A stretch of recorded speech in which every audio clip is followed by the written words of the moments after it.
बार कहते हैं कि एक बहुत धनवान सेठ था और उसके साथ में ये गरीब आदमी की झोंपड़ी थी, लेकिन वो गरीब आदमी क्या था, वो भी कसाई था। कई दिन तक उसको कुछ काम मिला नहीं, गरीब आदमी था, कहाँ से लाता। उसकी पत्नी को बच्चा होना था और ऊपर से वो साहूकार की पत्नी रोजाना देखती थी, उसके घर में झांक के देखती तो उसको पता था कि उसने देखा काफ़ी दिन से वो दिखाई नहीं दी औरत, क्योंकि उसको बच्चा हो गया था। बच्चा होने से वो घर के अंदर ही थी। जब 5-6 दिन के बाद या 10 दिन के बाद वो भूखी प्यासी बाहर निकली तो कहने लगी काफ़ी दिन के बाद दिखाई दी, वो कहाँ थी? वो कहने लगी बहन क्या बताऊँ कहाँ थी, बच्चा हुआ था, मैं तो अंदर ही थी और बच्चा है। बोला कि तेरी ये हालत इतनी कमज़ोर? बोली खाने के लिए कुछ भी नहीं, मैं 8 दिन से भूखी हूँ।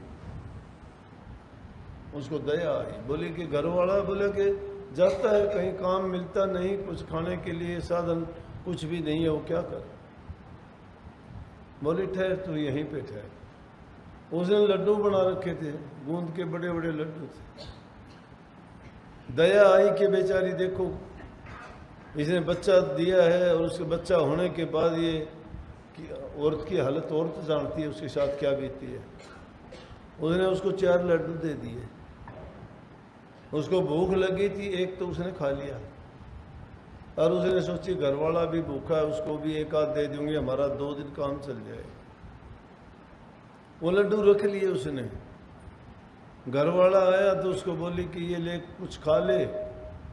बोला खा के क्या करूँगा, इससे अच्छा तो इस लड्डू को बेच के कोई चीज़ और 2 पैसे फालतू मिल जाएंगे, कोई और चीज़ ले आऊँगा। बोली वो आप देखो, वो 2 लड्डू किसी को बेच के और उसको जो पैसे मिले उस पैसे से वो मुर्गी ले आया।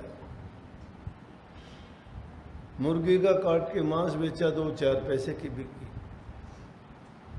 अब 2 पैसे भी बच गए और 2 पैसे की और ले आया।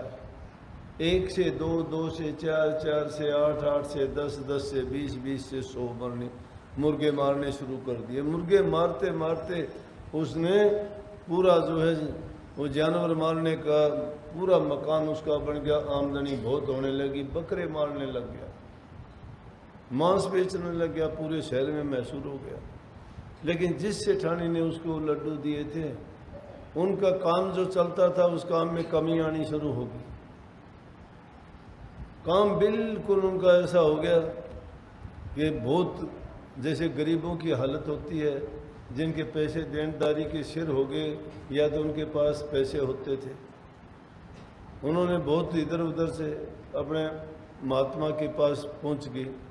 जब इंसान को ज़रूरत पड़ती है वो देखता है कि ज्योतिषी के पास जाता है, कहीं पंडित के पास जाता है, कहीं पूजा करने वाला आता है, कहीं महात्माओं के पास जाता है, आशीर्वाद दो जी काम नहीं है, काम हो जाए।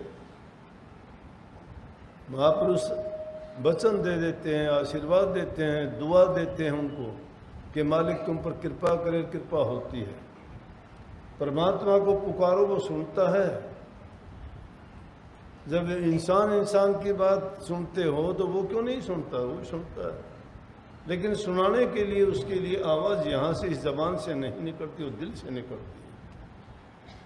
जबान से आवाज़ देने की ज़रूरत नहीं। जैसे रविदास जी ने कही है कि देता रहे 1000 वर्ष मुल्ला चाहे अजान, रविदास खुदा ना मिल सके जब लगमल शैतान। मन में शैतानी भरी हो, बार से पुकार करते वो पुकार नहीं सुनी जाती।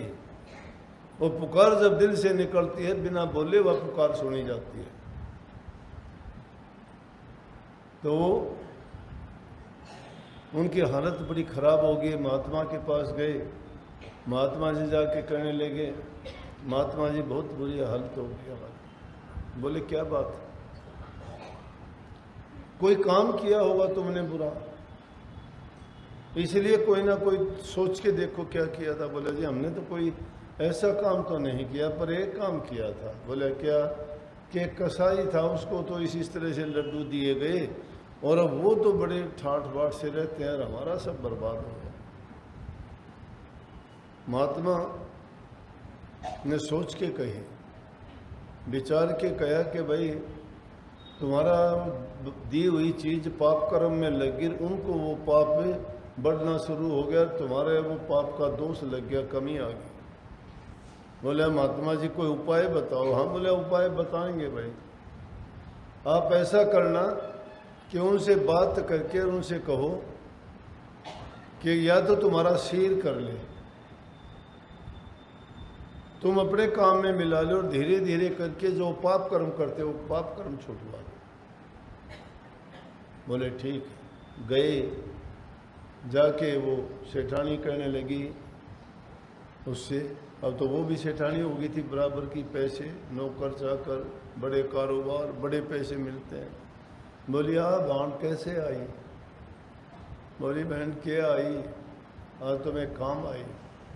बोली ओहो काम बता बहन, तेरे दिए दिन हैं, आज हम इस हालत में हैं, ये आपके कारण है, नहीं हमारे पास तो क्या था। बोली कि हाँ बताओ, आपके तो बड़े एहसान हैं, आपने जो जान बख्शी थी ये भी सब आपका कारण है। आपने लड्डू दिए थे वो बेच के, और मेरा घरवाला एक मुर्गी ले आया था, उस मुर्गी के कारण आज देखो कितना बड़ा कारोबार, हजारों जीव रोजाना मरते हैं। बोली मैं तो ये काम आई हूँ कि हमारा जो कारोबार है उसमें आप सीर कर लो हमारे साथ, और ये बकरे मुर्गे मारने छोड़ दो। बोली ओहो बहुत अच्छा बहन, ये पाप हम क्यों करेंगे, अगर आप ऐसा करते हो तो हम आपके साथ सीर जरूर करेंगे। उन्होंने क्या किया कि उसने, कसाई ने उस सेठ के साथ में कारोबार में अपना हिस्सा डाल लिया, और धीरे धीरे करके उनका तो काम दोबारा से बढ़ना शुरू हो गया, और वो जीव मरने थे वो बंद हो गए, और वो पाप कर्म से वो भी बच गए, और वो भी उस पाप कर्म का जो प्रभाव था, जो परिणाम था, उससे बच के दोबारा से उनका कारोबार चालू हो गया। ये बातें बताने का मतलब कि मेरा ये है कि अगर बुरे कर्म के लिए तुम किसी की मदद करते हो तो तुम भी उसके पापी बन जाते हो, वो सज़ा तुम्हें भी मिलती है। और नेक कर्म के लिए किसी को तुम सहायता करते हो, मदद करते हो, तो उस नेक कर्म का फल आपको भी मिलता है, चाहे आपने इशारा मात्र ही क्यों न किया हो।